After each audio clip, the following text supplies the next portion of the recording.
Ok, donc moi je vais vous présenter une méthode qui s'appelle SO-CoffCell, qui a pas été, enfin, qu'on a faite en collaboration avec Alessandra Biancolillo et Federico Marini de l'Université La Sapienza à Rome, dont le but est effectivement de sélectionner des variables dans du multitableau. Donc, comme on vous l'a dit déjà depuis ce matin, vous l'a dit Steven, on vous l'a répété après, il y a de plus en plus de données multiblocs, donc là, je me place dans un cas où on a les mêmes individus qui ont été mesurés par différentes techniques de mesure. Donc, on a des blocs qui ont le même nombre de lignes. Donc, il y a beaucoup de méthodes. Ça, je passe aussi. On vient de vous en parler. Mais il n'y a pas beaucoup de méthodes pour sélectionner vraiment les variables à l'intérieur de chacun des blocs, donc de manière conjointe, en considérant tous les blocs. Donc, l'idée de SO-CoffCell, c'est de mixer SO-PLS, qui est une méthode donc supervisée, hein, au contraire de ce que vous a présenté Mohamed juste avant, supervisée, c'est-à-dire qu'on cherche à expliquer des liens entre un lot de blocs et puis un bloc Y, qui s'appelle SO-PLS, et puis CoffCell, qui est une méthode qui sélectionne des variables dans un seul bloc. Et vous allez voir qu'en fait, elles sont assez similaires, et donc leur mariage était assez naturel.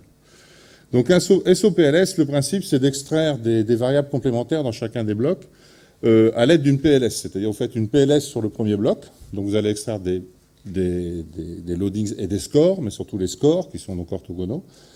Et ensuite, une fois que vous avez extrait K1 score pour le premier bloc, et bien vous allez orthogonaliser les autres blocs vis-à-vis de ces scores que vous avez extraits. Alors, quand on dit orthogonaliser, ça veut dire déflater aussi. Ça veut dire faire la régression et garder que les résidus. Ça veut dire, dans l'espace des individus, s'intéresser à la variance qui est complémentaire à ce que vous avez déjà extrait. Donc en faisant comme ça, vous allez, bloc par bloc, à chaque fois, on orthogonalise par rapport à ce qui a déjà été extrait dans tous les premiers blocs, vous allez à chaque fois avoir la garantie de vous intéresser à des sources de variance qui sont différentes. C'est-à-dire tout ce qui a été expliqué d'abord en termes de variance, vous en occupez plus. Ensuite, CoffCell, eh bien, c'est un peu la même chose, mais sur un bloc. En fait, sur une matrice, donc CoffCell, donc je l'ai présenté en 2010, je crois, ici, enfin, pas ici, mais donc en chimiométrie 2010, et puis je l'avais présenté aussi à NIR 2009. C'est une méthode qui va donc sélectionner des variables dans une matrice. Donc là, c'est à peu près le même principe. On va chercher la variable, donc la colonne de la matrice, qui maximise la covariance au carré avec Y. Donc c'est un terme de covariance un peu généralisé, puisque le Y peut avoir plusieurs colonnes. Donc on va s'intéresser à la covariance au carré, on va sélectionner la variable qui maximise cette covariance, ensuite on va orthogonaliser la matrice X et Y par rapport à la variable qu'on a sélectionnée, donc on va enlever la variance qui avait été de cette variable sélectionnée, de la même manière qu'on le fait avec une PLS quand on fait un IPALS, et on va continuer comme ça, et donc on va orthogonaliser petit à petit le X et le Y. Bon, j'ai mis en remarque que CoffCell, en fait, c'est exactement comme une PLS, mais dans laquelle on s'imposerait d'avoir des loadings de la forme 0, 0, 1, 0, 0, de manière à opérer une sélection. Voilà. Et puis, SO-CoffCell, c'est SO-PLS dans laquelle on a remplacé la PLS par CoffCell. Donc, ce qu'on va faire, c'est que vous voyez qu'en fait, c'est que des orthogonalisations dans tous les sens. Donc, on a une orthogonalisation des différents blocs entre eux, grâce à l'algorithme SO-PLS, mais à l'intérieur de chaque bloc, quand on va sélectionner les variables, pareil, on orthogonalise, et on va chercher. Finalement, on va essayer d'extraire les sources de variance qui sont les plus complémentaires et qui expliquent le mieux la covariance entre notre ensemble de blocs et le Y. Voilà. Donc, je vais vous présenter d'abord des propriétés. Donc, entre SO-PLS et, la comparaison entre SO-PLS et SO-CoffCell. Donc, si on a deux blocs X1, X2, donc quand on a K1, K2, le nombre de variables extraites soit par SO-PLS, soit par SO-CoffCell. On va voir un petit peu la différence entre les deux. SO-CoffCell vous fournit des scores T1 et T2 qui sont des combinaisons des variables d'origine. C'est les latentes variables. C'est les variables latentes, on appelle ça des variables latentes. Alors que SO-CoffCell vous fournit des scores qui sont des sous-ensembles des variables d'origine. C'est ça la différence. Hein. La différence, c'est vraiment... Les méthodes sont les mêmes, à part que SO-PLS, les variables latentes sont des combinaisons linéaires des variables d'origine, alors que SO-CoffCell, ce sont des variables d'origine. Une fois qu'on a fait ça, que ce soit avec SO-PLS ou SO-CoffCell, on peut derrière faire une régression linéaire vis-à-vis du Y, et donc dans ce cas-là, on va faire par exemple du SO-PLS-R et du SO-CoffCell-R, comme on fait de la PLS-R d'habitude, ou vous faites de l'analyse discriminante. ou vous faites un réseau de neurones, vous faites ce que vous voulez avec les scores que vous avez extraits ou les variables que vous avez extraites. Voilà. Donc je vais vous montrer des applications justement sur ces deux domaines, régression et discrimination. Le premier, c'est sur de la discrimination entre deux catégories de noisettes qui sont soit d'origine contrôlée, de la région de Rome, soit qui ne le sont pas. Les deux blocs, c'est deux endroits du spectre infrarouge. Donc la partie dite des overtones et l'autre des combinaisons. Hein, donc deux parties qui sont censées être assez complémentaires, un jeu d'étalonnage, un jeu de test et deux classes. Donc on voit qu'avec SOPLS, on a 6 individus qui sont mal classés dans le jeu de test, et avec SOPLS, on a à peu près la même chose, on a même 5, c'est même un petit peu meilleur. Mais c'est pas ça qui est intéressant. SOCOVCEL, c'est pas forcément intéressant pour faire des modèles, c'est surtout intéressant pour sélectionner les variables. Et donc on va voir ici le résultat. Donc vous voyez ici en haut, les variables qui ont été sélectionnées par COVCEL, c'est les petits ronds rouges sur les spectres. Donc ça correspond, on voit que dans le premier bloc, il y a eu seulement 2 variables qui ont été sélectionnées, alors que dans le deuxième bloc, il y en a eu beaucoup plus. Et quand on fait une analyse VIP des coefficients, enfin de la PLS, de SOPLS, on constate qu'il y a une certaine concordance, bien sûr, entre les variables qui ont été sélectionnées par COVCEL et celles qui ont été sélectionnées par la méthode VIP. On voit aussi que COVCEL en a sélectionné beaucoup moins, puisque c'est son rôle. Son rôle, c'est vraiment de sélectionner un faible nombre de variables, mais il y a une certaine correspondance. Mais on pourrait penser aussi une certaine contradiction. Par exemple, dans le deuxième pic, qui est donc ici, on voit que VIP a sélectionné, mais en fait, COVCEL ne l'a pas fait parce qu'il y a certainement une redondance entre ces deux zones-là. C'est-à-dire que COVCEL, en plus de sélectionner les variables intéressantes, ne les sélectionne qu'une seule fois. C'est pour ça que la sélection est parcimonieuse. Voilà. Donc ça, c'est un premier exemple. Deuxième exemple, c'est de la spectrométrie polarisée. C'est-à-dire, en fait, il y a des montages de polarisation. Donc, 4 montages de polarisation différents, donc sans polarisation. Donc, on mesure en réflectance normale. Perpendiculaire, c'est-à-dire qu'on va monter des filtres polarisants soit dans la même direction, soit en perpendiculaire, et on va combiner, soit à 45 degrés, donc avec la même chose avec des filtres à 45 degrés, soit polarisation circulaire, donc on va faire tourner cette polarisation pour qu'elle pénètre plus dans le milieu. Donc on a 4 séries de spectres. On a mesuré donc dans la partie visible d'un plan de mélange complet que l'on a fait entre du bleu de méthylène, donc pour faire un absorbant, donc avec 10 concentrations, et 5 concentrations de diffusants. Donc ce qu'on appelle les intralipides, dans le visible ça n'absorbe pas, donc ça va être chargé de faire diffuser la lumière. Voilà. Et l'idée c'est de retrouver la concentration surtout de l'absorbant, bon, et peut-être aussi du diffusant. Donc voilà, les spectres à gauche, donc chaque bloc de spectre, on a 50 spectres, vous voyez donc, bon, c'est des spectres c'est même plus de la réflectance, c'est un signal en fait, hein, on ne sait plus trop. Hein. Et puis à droite, une illustration en fait de ce que ça donne quand on mélange du bleu de méthylène avec du diffusant. Donc voilà les résultats. Quand on fait PLS sur la réflectance globale, donc sans aucun, voilà, même avec des pré-traitements d'ailleurs, on arrive en cross-validation. Donc la validation croisée est faite par bloc de même concentration, pour être un petit peu plus sévère, c'est-à-dire que dans chaque bloc, on a toutes les mêmes concentrations d'absorbants, de bleu de méthylène.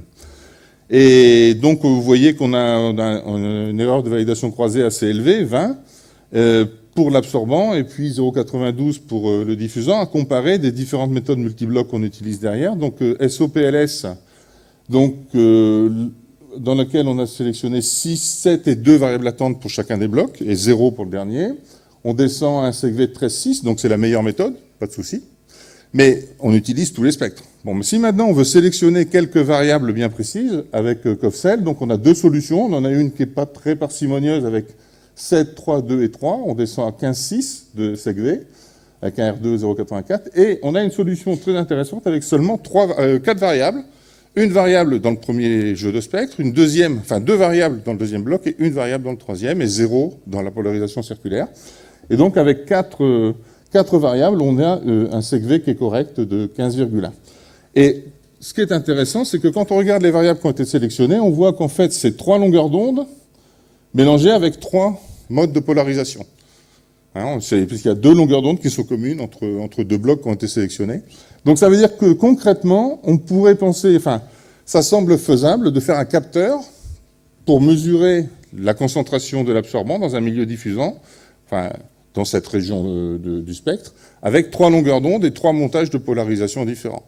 Et par exemple, une des applications qui nous intéresse, nous, c'est d'aller mesurer la quantité de chlorophylle ou de pigments à l'intérieur d'une feuille qui est un milieu diffusant contenant un absorbant.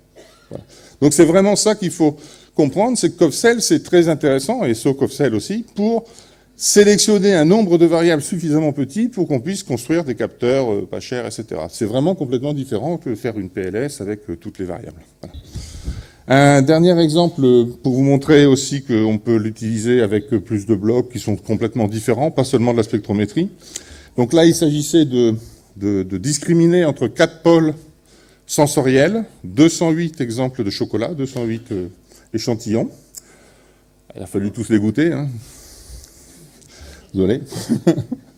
Et donc, on a mesuré des fingerprints, en fait, des analyses de chimie analytique différentes sur chacun de ces chocolats. Donc, on avait le spectre infrarouge, on avait la PTRMS, hein, donc c'est la spectro de masse sur des molécules ionisées, qui est très, comment dire, très adapté pour l'analyse des composés organiques volatiles, des gaz. De la fluorescence 3D sur le chocolat, 8 acides organiques, donc 8 colonnes avec les concentrations des acides organiques qui avaient été mesurés par HPLC. Donc ça nous faisait 1, 2, 3, 4, 5 blocs, 144 exemples pour faire l'étalonnage, et puis 62 pour faire le test. Donc voici le score plot en fait, des 4 groupes. Donc vous voyez bien qu'il y a une très bonne séparation. Donc là-dessus, on a à la fois l'étalonnage et le test. Bon, si on regarde finement, on voit qu'il y a un individu de l'ensemble de tests qui est très mal prédit. Donc on a une très belle séparation. Donc ça, c'est le résultat de l'analyse discriminante sur des variables sélectionnées par SoCovcell. Okay. Et on voit que, donc encore une fois, ce qui est intéressant, c'est qu'on a sélectionné des variables qui sont intéressantes pour expliquer ou pour fabriquer quelque chose derrière un capteur, etc. Donc là, on a 3 longueurs d'onde sur le spectre infrarouge. On a 20 ions, 20 M sur Z, donc 20 ions de la PTRMS. Moi, je suis pas spécialiste, il faut après raccrocher à des molécules. Là, le travail n'est pas fini, hein, mais bon, donc il faut analyser ça. Mais 20 sur les milliers qu'il y avait à l'origine, c'est quand même intéressant. Donc 20, c'est plus facile à analyser. 1 composé en SPME, 0 en fluo 3D, et puis un acide. J'avais oublié de mettre le SPME dans les blocs. On avait un bloc de plus. Voilà. SPME, c'est fibre et spectro de masse. Voilà, donc encore une fois, donc l'analyse, enfin cette méthode qui sélectionne dans tous les blocs en même temps, mais de manière très parcimonieuse, permet de renvoyer une information qui n'est pas pléthorique, qui est suffisamment parcimonieuse pour qu'on cherche à comprendre ce qui est à l'œuvre dans la discrimination. Donc en conclusion, donc la méthode que je vous ai présentée, c'est une adaptation de 2 méthodes existantes, enfin de SOPLS qui est déjà bien connue. Elle est capable de sélectionner des variables non redondantes dans chacun des blocs, mais dans tous les blocs en même temps. On sait que la sélection est optimale en termes de covariance, enfin, covariance au carré. La sélection est parcimonieuse et SoCovcell peut être utilisé sur n'importe quel type de bloc pour régression, discrimination, mais même autre chose. Hein. On peut faire des réseaux de neurones si on veut derrière, ce qu'on veut. C'est un peu comme la même première étape d'une PLS quand vous faites une PLS R ou une PLS DA, etc. Voilà, je vous remercie de votre attention.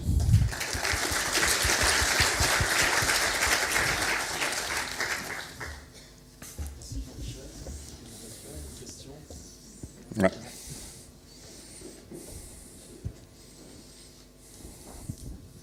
Merci Jean-Michel pour cette présentation. Je vais certainement dire une bêtise, mais c'est assez nouveau pour moi ces méthodes, elles m'intéressent particulièrement parce que je traite les mêmes genres de données. Quand tu parles des tableaux et que tu vas faire donc chercher les résidus par rapport, est-ce qu'il y a un choix de quel tableau on part? C'est une très bonne question.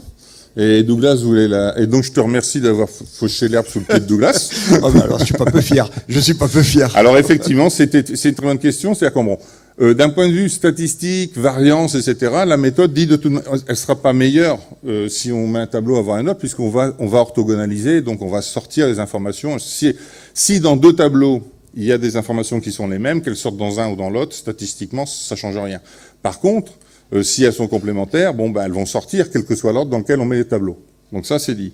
Maintenant, quel est l'intérêt de mettre un tableau avant un autre? Ben, ça dépend de ce qu'on veut faire. Si, par exemple, on a un PTRMS qui coûte 150 000 € et puis un spectro infrarouge qui coûte 20 000 €, on a peut-être intérêt à mettre le spectro en premier. Parce que, justement, les variables qui sortiront, ben, ce sont celles qui... Voilà. Ben, après, on peut avoir d'autres intérêts, hein, si on a été corrompu par le vendeur de PTRMS, on met le PTRMS en premier. Hein. Voilà, c'est chacun qui voit. Donc effectivement, l'ordre du tableau va avoir une importance parce que forcément, la méthode va d'abord sortir celle des premiers tableaux. Bon, mais ça dépend du cahier des charges. Puis aussi, rien n'empêche de faire de changer un peu l'ordre pour voir un petit peu l'influence que ça a. J'avais des résultats, mais je ne les ai pas montrés. Voilà.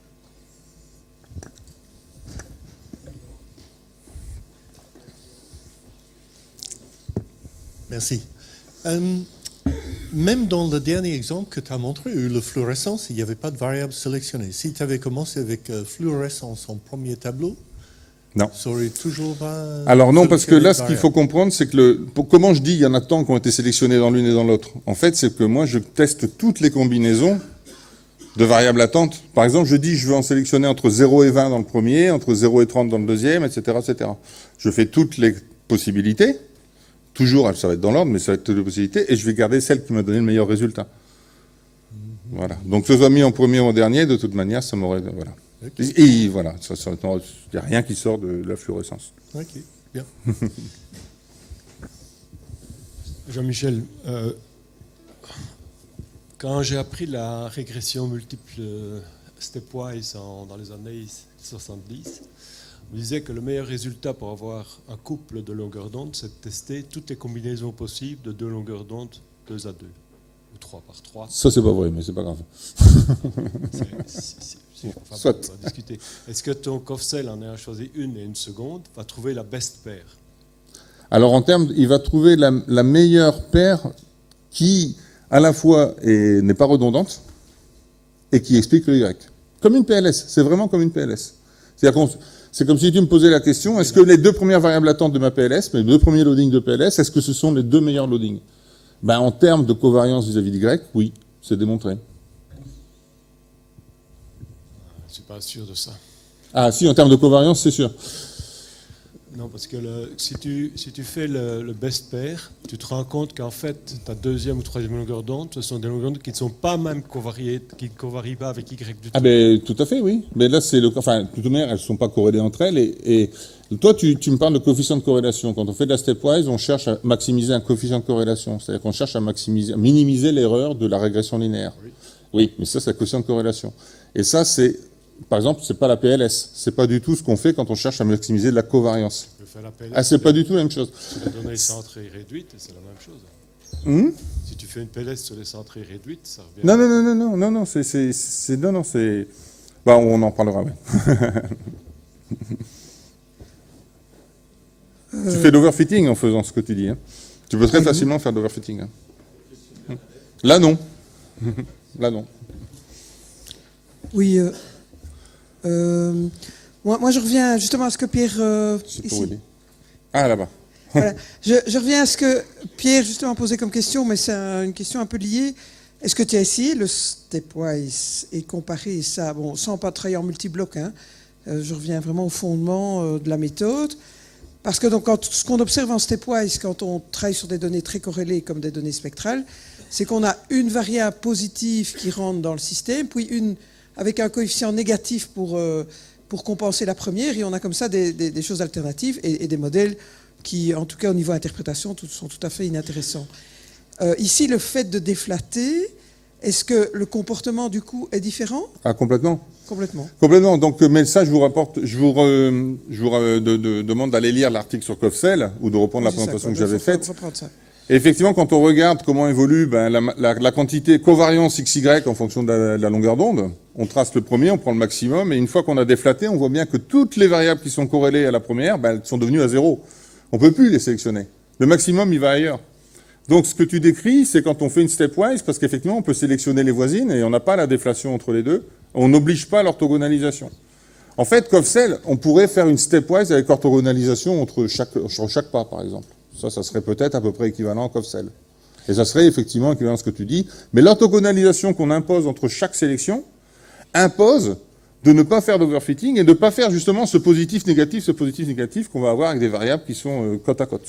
Voilà. Et évidemment, j'ai pas vu l'article de base, mais vous avez comparé à des choses comme le Sparse PLS ou bien l'élastique net qui combine le lasso et le Rich qui justement ressemblent beaucoup plus au PLS. Là, ce serait des choses à faire. Comparé à la Sparse PLS, ça serait déjà beaucoup plus pertinent, effectivement. Oui, c'est ça, ok, d'accord. Ouais, tout à fait. Ok, merci.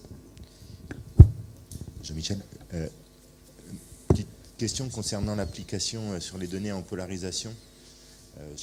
C'est surprenant quand même qu'avec 3 variables, et du coup je me disais que c'est peut-être un petit peu biaisé de comparer aux résultats d'une PLS sur toutes les variables. J'aurais envie de comparer à 3 variables prises aléatoirement sur ces 3, ou à la moyenne, parce que j'ai même du mal à comprendre le message si j'ai enregistré un spectre et qu'il me reste qu'une variable, à part si c'est la moyenne, j'ai un peu de mal, à conceptualiser le fait que ça puisse porter une information différente des autres, en fait, parce qu'il n'y a rien pour comparer. Alors en multibloc, je vois pas. Ouais, c'est en multibloc, là. Hein. C'est pas une variable toute seule, c'est qu'il y a ses copines. Envie quand même de comparer aux 3 moyennes, aux résultats que j'aurai en prenant juste les moyennes, parce que les spectres sont quand même vachement similaire. Ouais, enfin non, là je suis à peu près sûr que ça va. Bon, j'ai pas fait, hein, mais je suis à peu près sûr que ça marchera pas. Là, on est vraiment en multibloc, c'est-à-dire qu'on sélectionne une variable dans un spectre, mais avec les copines qui sont sont pas indépendants ces spectres. Hein, ils ont été mesurés avec le même spectro, sur le même matériau, etc., etc. Hein. Attention, hein, donc voilà. Il y a Sylvie qui. Bon, on va peut-être aussi. Merci Jean-Michel. Donc on sait quand on sélectionne des variables, il y a plein de méthodes de sélection de variables et qu'une des choses c'est le critère d'arrêt, au bout de combien de variables on s'arrête, et tu as fait voir 2 solutions là, avec 2 nombres de variables sélectionnées. Quels étaient tes critères d'arrêt pour dire j'ai cette solution qui est meilleure ou cette solution qui est meilleure? En fait, comme j'ai dit tout à l'heure, je teste toutes les solutions possibles. C'est-à-dire que si j'ai 2 blocs, je vais dire, je veux entre 0 et 10 variables latentes, variables sélectionnées sur le premier bloc, c'est pareil pour SOPLS. Hein. Entre 0 et 10 variables sur le premier, 0 et 5 sur le deuxième. Donc ça va me faire 50 possibilités. Je fais les 50 modèles multiblocs avec ça, enfin 50 PLS ou 50 régressions si c'est de la régression, 50 linéaires discrimination si c'est ça. Et donc, après, je regarde les minimums, simplement. Je regarde ceux qui me donnent le minimum de cross-validation, d'erreur de cross-validation. Donc dans ce cas-là, tu en avais 2, là. Tu avais 2, tu en as montré 2. Oui, alors après, c'est parce que j'ai 2 minimums, j'ai 2 solutions qui me plaisent bien, quoi. Voilà. Comme dans toutes les courbes de sec-V, on se dit oui, là c'est pas mal parce que c'est vraiment le minimum, mais bon, j'irais bien chercher là parce que finalement c'est pas tellement différent. C'était le cas que j'avais. Hein, on passait de 15.1, 15.6 en fait. Hein, c'était très très similaire, quoi. Voilà. Le vrai minimum, il est sur la 3e ligne du tableau, là, à 15.6, mais à 15.1, on a quelque chose qui est beaucoup plus parcimonieux et qui est intéressant à regarder aussi, quoi. Alors, c'est comme toujours quand on doit choisir un modèle. Hein. L'art du chimiométricien. Voilà, c'est l'art du chimiométricien.